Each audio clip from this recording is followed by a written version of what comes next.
Every night, I'd wake up screaming from nightmares. The only way I could get any sleep was by taking sedatives. I was hiding out in an asteroid belt at the edge of the universe, on the run from enemies who wanted me dead. One day, a spaceship appeared out of nowhere. It was an intergalactic merchant making his usual rounds, but this time, he was after something specific, a rare mineral in my base. This thing was one of a kind in the entire universe, and he was willing to trade 4 million gigawatts of energy for it. I couldn't care less about his offer.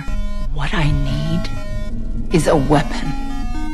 One powerful enough to destroy an orbital colony the size of, say, Kronos. Years ago, Kronos betrayed us, killed my husband, and slaughtered over 1,000 people from my clan. Revenge was the only thing keeping me alive. This squid-like merchant claimed he didn't deal in weapons. No matter how hard he tried to convince me, I wasn't budging. That's when he noticed my pet roaches. He could tell I was lonely out here in this godforsaken wasteland and needed companionship. The merchant cut off the comlink, then reconnected moments later. This time, there was a cute little creature by his side, his planet's mascot, famous across the universe as an emotional support companion. Cute. He was trying to sweeten the deal to get that mineral. But I will not trade my prize for a used alien pet. When I turned him down again, he suggested a trial period, no payment required. If I still wasn't interested when he came back in 90 days, no hard feelings, I agreed. To be honest, I was tempted. I had no idea this would be my biggest mistake. The little guy was delivered to my base right away. With its stubby legs and round, pudgy body, I fell for it instantly. I ran a full scan to make sure it was healthy and disease-free. Strangely enough, its DNA was incredibly complex, a fusion of hundreds of different species, even including human genes. It seemed odd, but I didn't dig deeper. Having the little creature around really lifted my spirits. But one day, it vanished.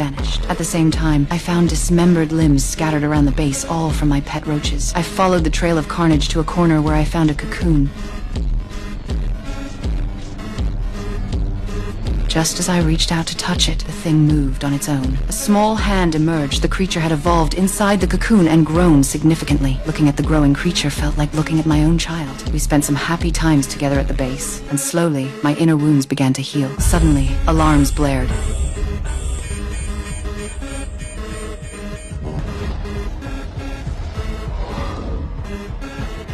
Kronos, my father's killer, had somehow tracked me down and come in person. The sight of that ugly face filled me with rage. Over the years, I'd killed him 11 times, but they were all clones. The real one had stayed alive all along. Now that he knew I was hiding at the edge of the universe, he'd come himself to finish me off for good. Ha! Miss me, asshole!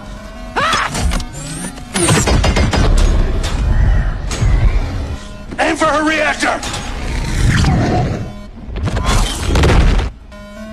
After the reactor exploded, only one space station remained from my base. In the chaos, I fired up the backup power and launched a poison gas missile.